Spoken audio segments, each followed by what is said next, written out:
ಮಾಜಿ ಸಚಿವ ಕೆಎನ್ ರಾಜಣ್ಣ ಅವರು ಸಿಎಂ ಸಿದ್ದರಾಮಯ್ಯ ಹಾಗೆ ರಾಹುಲ್ ಗಾಂಧಿ ಅವರ ಭೇಟಿಯ ಬೆನ್ನಲ್ಲೇ ಸ್ಫೋಟಕ ಹೇಳಿಕೆಯನ್ನ ನೀಡಿದ್ದಾರೆ.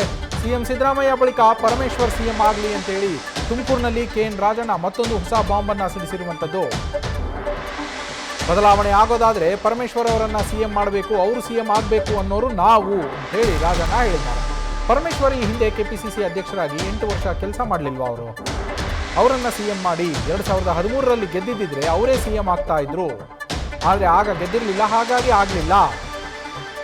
ಈಗ ಸಿಎಂ ಸಿದ್ದರಾಮಯ್ಯನವರ ಬಳಿಕ ಅವರನ್ನ ಸಿಎಂ ಮಾಡಿ ಸಿಎಂ ಸ್ಥಾನವನ್ನ ಬಿಟ್ಟು ಕೊಡೋದಕ್ಕೆ ಏನು ಸಿದ್ದರಾಮಯ್ಯನವರ ಮನೆ ಆಸ್ತಿನ ಅದು ಅಂತ ಹೇಳಿ ಕೇಳಿದ್ದಾರೆ. ಅಧಿಕಾರ ಯಾರ ಆಸ್ತಿನೂ ಅಲ್ಲ, ಜನ ಕೊಡುವಂತಹ ಭಿಕ್ಷೆ ಅದು. ಅಧಿಕಾರ ಅನ್ನೋದು ಯಾರ ಆಸ್ತಿಯೂ ಅಲ್ಲ, ನನ್ನ ಆಸ್ತಿಯೂ ಅಲ್ಲ, ಅವರ ಆಸ್ತಿಯೂ ಅಲ್ಲ ಅಂತ ಹೇಳಿ ತುಮಕೂರಿನಲ್ಲಿ ಕೆಎನ್ ರಾಜಣ್ಣ ಮತ್ತೊಂದು ಹೊಸ ಬಾಂಬ್ ಅನ್ನು ಸಿಡಿಸಿದ್ದಾರೆ. ಬಯಸ್ತೀವಿ, ಅವರೇ ಆಗಬೇಕು. ಮುಂದೆ ಸಿದ್ದರಾಮಯ್ಯನವ್ರು ಏನೋ ಬದಲಾವಣೆ ಆದರೆ ಪರಮೇಶ್ವರೇ ಮುಖ್ಯಮಂತ್ರಿ ಆಗಬೇಕು ಅನ್ನೋರು ನಾವು. ಇನ್ನೇನಾಗಬೇಕು? ಹೌದು, ಹಿಂದೆ 8 ವರ್ಷ ಇರಲಿಲ್ವ ಅವರು ಅಧ್ಯಕ್ಷರಾಗಿ? ಅವರು ಕೆಲಸ ಮಾಡಲಿಲ್ವಾ? ಅವರು 13ರಲ್ಲಿ ಗೆದ್ದಿದ್ರೆ ಅವರೇ ಚೀಫ್ ಮಿನಿಸ್ಟರ್ ಆಗೋರು. ಅವ್ರು ಗೆಲ್ಲಿಲ್ಲ ಅವಾಗ. ಈಗ ಅದು ಹಳೆ ಕೂಲಿ ಅವ್ರದ್ದು ಬಾಕಿ ಐತಲ್ಲ. ಯಾರು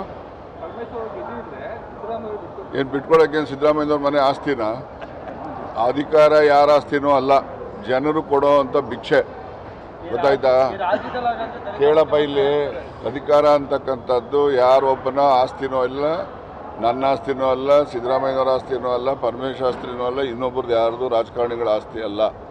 ನಮಗೆ ಜನ ಕೊಡ್ತಕ್ಕಂಥದ್ದು ಭಿಕ್ಷೆ. ಗೊತ್ತಾಯ್ತಾ? ನಾವು ಭಿಕ್ಷೆ ತಗೊಂಡು ನಾವು ಅವನಷ್ಟು ಕೊಡಬೇಕಾಗಿತ್ತು, ಇವನು ಇಷ್ಟು ಕೊಡಬೇಕಾಗಿತ್ತು ಅಂತೇಳಿ ಜನರನ್ನು ಆಕ್ಷೇಪಣೆ ಮಾಡೋಂಗಿಲ್ಲ. ನಮಗೆ ಅಧಿಕಾರ ಅಂತಕ್ಕಂಥದ್ದು ಪ್ರಜಾಪ್ರಭುತ್ವ ವ್ಯವಸ್ಥೆಯಲ್ಲಿ ಜನ ಕೊಡ್ತಕ್ಕಂಥ ಒಂದು ಅವಕಾಶ. ಅದನ್ನು ಭಿಕ್ಷೆ ಅಂತ ಕರೆದು ತಪ್ಪೇನಾಗೋದಿಲ್ಲ. ನಿಮ್ಗೆ ಹೇಳಿದ್ರೆ ನೀವು ಅದೇ ತೋರಿಸ್ತೀರ, ಅದಕ್ಕೋಸ್ಕರ ಹೇಳೋಕ್ಕೋಗಲ್ಲ. ಯಾಕೆ ಗೊತ್ತಾ, ನಾನು ಅಂದ್ಕೊಂಡಿರೋದು ನೋಡಿ, ಈಗ ಮುಖ್ಯಮಂತ್ರಿಗಳು ಇವತ್ತು ಕೇರಳಕ್ಕೆ ಹೋಗಿದ್ದಾರೆ. ಪ್ರಮಾಣ ವಚನ ಇರೋದು ಎಷ್ಟೊತ್ತಿಗೆ? 10 ಗಂಟೆಗೆ. ಹೌದಲ್ವಾ? ಎಷ್ಟೊತ್ತಿಗೆ ಮುಗಿಬೋದು? ಅರ್ಧ ಗಂಟೆ ಮುಗೀತಾರೆ. ಅರ್ಧ ಗಂಟೆ ಮುಗೀತಿದ್ದಂಗೆ 20 ಜನ ಮಂತ್ರಿಗಳು ಅವರು ಏನು ಮಾಡ್ತಾರೆ, ಫಸ್ಟ್ ಕ್ಯಾಬಿನೆಟ್ ಮಾಡೋಕ್ಕೆ ಹೋಗ್ತಾರೆ. ನಾವು ಹೇಳಿರ್ತಕ್ಕಂಥ ಗ್ಯಾರಂಟಿಗಳ ಬಗ್ಗೆ ಯಾವುದಾದ್ರು ನಿರ್ಣಯ ಮಾಡೋಕ್ಕೆ ಅಂತ ಅವರೆಲ್ಲ ಹೋಗ್ತಾರೆ. ಸಿದ್ದರಾಮಯ್ಯನವರು ಅಲ್ಲೇ 3 ಗಂಟೆವರೆಗೂ ತ್ರಿವೆಂಡ್ರಮ್ನಲ್ಲೇ ಉಳಿತಾರೆ. ಹೌದಲ್ವಾ? ಅಲ್ಲಿನೇ ಖರ್ಗೆ ಅವರು ಇರ್ತಾರೆ, ರಾಹುಲ್ ಗಾಂಧಿ ಅವರು ಇರ್ತಾರೆ, DK ಶಿವಕುಮಾರ್ ಇರ್ತಾರೆ. ಅಲ್ಲೇ ಯಾಕೆ ಚರ್ಚೆ ಮಾಡಿರಬಾರ್ದು? ಅದ್ರ ಸಾಧ್ಯತೆಯೂ ಕೂಡ ಇದೆ. ಆಗಿರಬಹುದು ಅಂತೇಳಿ ಪ್ರಿಡಿಕ್ಷನ್. ಯಾಕೆಂದರೆ 3 ಗಂಟೆವರೆಗೂ ಅಲ್ಲೇ ಇರ್ತಾರಲ್ಲ ಇವರು. 3 ಗಂಟೆವರೆಗೂ ಅಲ್ಲೇ ಇದ್ದು ಏನು ಮಾಡ್ತಾರೆ ಅವರೆಲ್ಲ? ಏನು ಮಾಡ್ತಾರೆ? ಏನಾದ್ರು ಒಂದು ಅಲ್ಲೇ ಏನು ಅದೇನು ಒಂದು ದಿವಸ ಮಾತಾಡ್ಬೇಕೇನ್ರಿ? ಅಲ್ಲೇ 4-5 ಜನ ಕೂತ್ಕೊಂಡು ಒಂದು 5 ನಿಮಿಷದಲ್ಲಿ ಏನಾದ್ರು ಒಂದು ಅಭಿಪ್ರಾಯ ರಾಹುಲ್ ಗಾಂಧಿಯವ್ರ ಬಾಯಿಯಿಂದ ಏನು ಬರ್ತದೆ ಅದು ಜಾರಿ ಆಗ್ತದೆ. ಆಗಬಹುದು ಅಂತ ನನ್ನ ವೈಯಕ್ತಿಕ ನಿರೀಕ್ಷೆ. ಯಾಕೆಂದರೆ ನಾನು ಅವ್ರ TP ನೋಡಿದ್ದೀನಿ ಅಂತ ಅಂದ್ಕೊಂಡಿದ್ದೀನಿ. ಏಕೆಂದರೆ 3 ಗಂಟೆವರೆಗೂ ಅದಪ್ಪ 3 ಗಂಟೆವರೆಗೂ ಅವ್ರದ್ದು ನೀವು TP ನೋಡಿದ್ದೀರಿ ಅಂತ ಅಂದ್ಕೊಂಡಿದ್ದೀನಿ. 3 ಗಂಟೆವರೆಗೆ. ಈಗ 10 ಗಂಟೆಗೆ ಅವ್ರು ಬೆಳಗ್ಗೆ 7:15 ಹೊರಡ್ತಾರೆ ಇಲ್ಲಿಂದ. 8:15, 8:45ಗೆ ತ್ರಿವೆಂಡ್ರಮ್ ರೀಚ್ ಆಗ್ತಾರೆ. ಅಲ್ಲಿ 10 ಗಂಟೆಗೆ ಸ್ವೇರಿಂಗ್ ಸೆರೆಮನಿನಲ್ಲಿ ಪಾರ್ಟಿಸಿಪೇಟ್ ಮಾಡ್ತಾರೆ. ಅದೊಂದು half an hour maximum 45 minutes ಮುಗಿದೋಗ್ತದೆ. ಆ ನಂತರ ಅವರು ಬರ್ಬೋದಾಗಿತ್ತು. ಅವರು 3 ಗಂಟೆವರೆಗೂ ಅಲ್ಲೇ ಉಳಿತಾರೆ. ಅಲ್ಲಿ ಉಳಿತಾರೆ ಅಂತ ಅಂದರೆ ನೀವು ಪೊಲಿಟಿಕಲ್ ಆಗೋ ಇರ್ಬೋದು, ಬೇರೆ ಬೇರೆ ರೀತಿಯಲ್ಲೂ ಕೂಡ ಎಲ್ಲ ಲೀಡರ್ಗಳು ಅಲ್ಲೇ ಇರ್ತಾರಲ್ಲ, ರಾಜ್ಯದ್ದು ದೇಶದವರು ಎಲ್ಲ ಅಲ್ಲೇ ಇರ್ತಾರೆ. ಅಲ್ಲೇನಾದರೂ ಮಾತುಕತೆ ಆಗಬಹುದು ಅಂತ ಅಂದ್ಕೊಳ್ತಾ ಇದ್ದೀನಿ ನಾನು. ನಿರೀಕ್ಷೆ. ನಾವು ಅದನ್ನೇ ಬಯಸ್ತೀವಿ, ಅವರೇ ಆಗಬೇಕು. ಮುಂದೆ ಸಿದ್ದರಾಮಯ್ಯನವ್ರು ಏನೋ ಬದಲಾವಣೆ ಆದರೆ ಪರಮೇಶ್ವರೇ ಮುಖ್ಯಮಂತ್ರಿ ಆಗಬೇಕು ಅನ್ನೋರು ನಾವು. ನಮ್ಮ ಪ್ರತಿನಿಧಿ ವಿದ್ಯಾಶ್ರೀ ಫೋನ್ ಸಂಪರ್ಕದಲ್ಲಿದ್ದಾರೆ. ವಿದ್ಯಾ, ಒಂದು ಕಡೆಗೆ ಕೇರಳದಲ್ಲಿ ರಾಹುಲ್ ಗಾಂಧಿ ಅವರು ಸಿಎಂ ಅವರು ಭೇಟಿಯಾಗಿದ್ದಾರೆ. DK ಶಿವಕುಮಾರ್ ಅವರು ಕೂಡ ಅಲ್ಲೇ ಇರುವಂಥದ್ದು. ಹಾಗೆ AICC ಅಧ್ಯಕ್ಷ ಮಲ್ಲಿಕಾರ್ಜುನ ಖರ್ಗೆ ಅವರು ಕೂಡ ಅಲ್ಲೇ ಇರುವಂಥದ್ದು. ಈ ಕಡೆಗೆ ತುಮಕೂರಿನಲ್ಲಿ ಮಾತನಾಡುವಂತಹ ಸಂದರ್ಭದಲ್ಲಿ ರಾಜಣ್ಣ ಅವರು ಅದನ್ನೇ ಹೇಳಿದ್ದಾರೆ. ಎಲ್ಲ ನಾಯಕರು ಅಲ್ಲೇ ಇದ್ದಾರೆ, ಅಲ್ಲೇ ತೀರ್ಮಾನ ಆಗಬಹುದು, ಏನಾಗಬೇಕೋ ಅದು. ರಾಹುಲ್ ಗಾಂಧಿ ಅವರು ಏನು ಹೇಳ್ತಾರೋ ಅದೇ ಜಾರಿ ಆಗತ್ತೆ. ಆದರೆ ನಾವು ಬಯಸೋದು ಸಿದ್ದರಾಮಯ್ಯನವರು ಒಂದು ವೇಳೆ ಇಳಿದ್ರೆ ಆ ಸ್ಥಾನಕ್ಕೆ ಪರಮೇಶ್ವರ್ ಅವರು ಬರಲಿ ಅನ್ನೋದು ನಮ್ಮ ಬಯಕೆ ಅಂತ ಕೂಡ ಹೇಳಿದ್ದಾರೆ. ವಿದ್ಯಾ, ನವೀನ್, KN ರಾಜಣ್ಣ ಅವರಿಂದ ಈ ದಾಳ ಹೊಸದೇನಲ್ಲ. ನಿಮ್ಗೆ ನೆನಪಿದ್ರೆ ಈ ನಾಯಕತ್ವ ಬದಲಾವಣೆಯ ಚರ್ಚೆ ಹೆಚ್ಚು ಕಮ್ಮಿ 1 ವರ್ಷದ ಹಿಂದೆ ಆರಂಭ ಆದಾಗ ದಲಿತ ಸಿಎಂ ದಾಳವನ್ನ ಉರುಳಿಸಿತ್ತು, 2-3 DCMಗಳ ದಾಳವನ್ನ ಉರುಳಿಸಿತ್ತು ಕೂಡ ಇದೇ KN ರಾಜಣ್ಣ ಅವರು. ಹಾಗಾಗಿ KN ರಾಜಣ್ಣ ಅವರ ಹೇಳಿಕೆ ಅಚ್ಚರಿಯ ಹೇಳಿಕೆ ಅಲ್ಲ. KN ರಾಜಣ್ಣ ಅವರು ಈ ಕ್ರಾಂತಿಕಾರಿ ಹೇಳಿಕೆ ಅಥವಾ ಈ ಸ್ಫೋಟಕ ಹೇಳಿಕೆಗಳಿಗೆ ಖ್ಯಾತಿಯನ್ನ ಪಡೆದಿರೋರು ಕಾಂಗ್ರೆಸ್ ಪಕ್ಷದಲ್ಲಿ. ಈಗ ರಾಜಣ್ಣ ಅವರ ಹೇಳಿಕೆಯನ್ನ ಯಾವ ರೀತಿ ವಿಶ್ಲೇಷಣೆ ಮಾಡೋದು ಅಂದ್ರೆ, ಕೇರಳದ ಮುಖ್ಯಮಂತ್ರಿಯ ಪದಗ್ರಹಣ ಆಗ್ಬೇಕಾಗಿತ್ತು, ಪಂಚರಾಜ್ಯಗಳ ಚುನಾವಣೆ ಮುಗಿಬೇಕಾಗಿತ್ತು, ಈಗ ಎಲ್ಲವೂ ಕೂಡ ಮುಗಿಯಿತು. ಎಲ್ಲವೂ ಮುಗ್ದಿರೋದ್ರಿಂದ ನೆಕ್ಸ್ಟ್ ರಾಜ್ಯಕ್ಕೆ ಸಂಬಂಧಪಟ್ಟಂತಹ ಗೊಂದಲ ಏನಿದೆ ಆ ಗೊಂದಲವನ್ನ ಕಾಂಗ್ರೆಸ್ ಹೈಕಮಾಂಡ್ ಬಗೆಹರಿಸುತ್ತೆ ಅನ್ನುವಂತಹ ನಿರೀಕ್ಷೆಯಲ್ಲಿ ಕಾಂಗ್ರೆಸ್ನ ರಾಜ್ಯ ನಾಯಕರಿದ್ದಾರೆ. ಇಲ್ಲಿ ಈ ಗೊಂದಲ ಬಗೆಹರಿಯೋದಿದೆಯಲ್ಲ ನವೀನ್, ಇದು ಎರಡೂ ಬಣದವರೆಗೂ ಇದೆ. ಈಗ ಮುಖ್ಯಮಂತ್ರಿಗಳ ಸಿದ್ದರಾಮಯ್ಯ ಅವರ ಬಣದಲ್ಲಿರುವಂತಹ ನಾಯಕರಿಗೆ ಸಂಪುಟ ಪುನರಚನೆ ಆಗ್ಬೇಕು, ಹಾಗಾಗಿ ಗೊಂದಲವನ್ನ ಬಗೆಹರಿಸಬೇಕು ಹೈಕಮಾಂಡ್, ಸಿದ್ದರಾಮಯ್ಯ ಅವ್ರನ್ನೇ ಮುಂದುವರಿಸಬೇಕು. ಮತ್ತೊಂದ್ ಕಡೆ DK ಶಿವಕುಮಾರ್ ಬಣದವರಿಗೆ ಮುಖ್ಯಮಂತ್ರಿಯ ಬದಲಾವಣೆಯೂ ಆಗ್ಬೇಕು, ಹೊಸ ಸಂಪುಟ ರಚನೆ ಆಗ್ಬೇಕು. ಈ ಗೊಂದಲ ಬಗೆಹರಿಸುವಂತಹ ಕೆಲಸ ಹೈಕಮಾಂಡ್ ಮಾಡ್ಬೇಕು. ಹೈಕಮಾಂಡ್ ಒಂದಲ್ಲ ಒಂದು ನೆಪವನ್ನ ಹೇಳಿ ಎಷ್ಟು ಬಾರಿ ಈ ವಿಚಾರವನ್ನ ತಳ್ಕೊಂಡ್ ಬಂದಿದೆ, ಮುಂದೂಡ್ಕೊಂಡ್ ಬಂದಿದೆ ಅನ್ನೋದು ನಮಗ್ ಗೊತ್ತಿದೆ.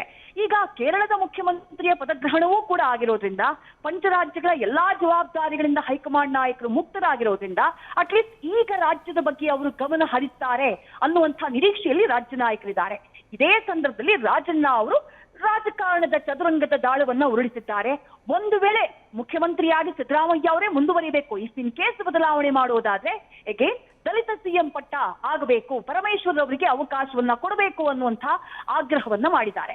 ಮುಖ್ಯಮಂತ್ರಿಯ ಕುರ್ಚಿಗೆ ಸಂಬಂಧಪಟ್ಟ ಹಾಗೆ ಈ ಕೇರಳದಲ್ಲೇ ಮಾತುಕತೆ ನಡೆಯುತ್ತೆ ಅಂತ ಹೇಳಿ ಬಹುಶಃ ನಿರೀಕ್ಷೆ ಮಾಡೋದು ತಪ್ಪಾಗತ್ತೆ ಅಂತ ಅನ್ಸುತ್ತೆ. ಯಾಕಂದ್ರೆ ಅದೊಂದು ಬಹಳ ಗಂಭೀರವಾದಂತಹ ವಿಚಾರ, ಸಾಕಷ್ಟು ವಿಚಾರಗಳನ್ನ ಚರ್ಚೆ ಮಾಡ್ಬೇಕಾಗಿರುತ್ತೆ. ದೆಹಲಿ ಕರೆಸ್ಕೊಂಡು ನಾಯಕರನ್ನ ಚರ್ಚೆ ಮಾಡಬಹುದು, DK ಶಿವಕುಮಾರ್ ಅವರನ್ನ ಅಥವಾ ಸಿದ್ದರಾಮಯ್ಯ ಅವರನ್ನ ದೆಹಲಿ ಕರೆಸ್ಕೊಂಡು ಚರ್ಚೆ ಮಾಡಬಹುದು. ಅದನ್ನ ಹೊರತುಪಡಿಸಿ ಎಲ್ಲರೂ ಕೇರಳದಲ್ಲೇ ಇದ್ದಾರೆ, ಇಲ್ಲೇ ಮೀಟಿಂಗ್ ಮಾಡ್ಬಿಡೋಣ, ಇಲ್ಲೇ ಚರ್ಚೆ ಮಾಡ್ಬಿಡೋಣ ಅಂಥದ್ದೊಂದು ತೀರ್ಮಾನಕ್ಕೆ ಕಾಂಗ್ರೆಸ್ ನಾಯಕರು ಕೇರಳದಲ್ಲಿ ಬರ್ಲಿಕ್ಕಿಲ್ಲ ಅಥವಾ ಹೈಕಮಾಂಡ್ ನಾಯಕರು ಬರ್ಲಿಕ್ಕಿಲ್ಲ ಅಂತ ಅನ್ಸುತ್ತೆ. ಯಾಕಂದ್ರೆ ಹೌದು, DK ಶಿವಕುಮಾರ್ ಅವರು ಅಲ್ಲೇ ಇದ್ದಾರೆ, CM ಸಿದ್ದರಾಮಯ್ಯ ಅವರು ಅಲ್ಲೇ ಇದ್ದಾರೆ, ವೇಣುಗೋಪಾಲ್ ಇದ್ದಾರೆ, ಮಲ್ಲಿಕಾರ್ಜುನ ಖರ್ಗೆ ಇದ್ದಾರೆ, ರಾಹುಲ್ ಗಾಂಧಿ ಇದ್ದಾರೆ.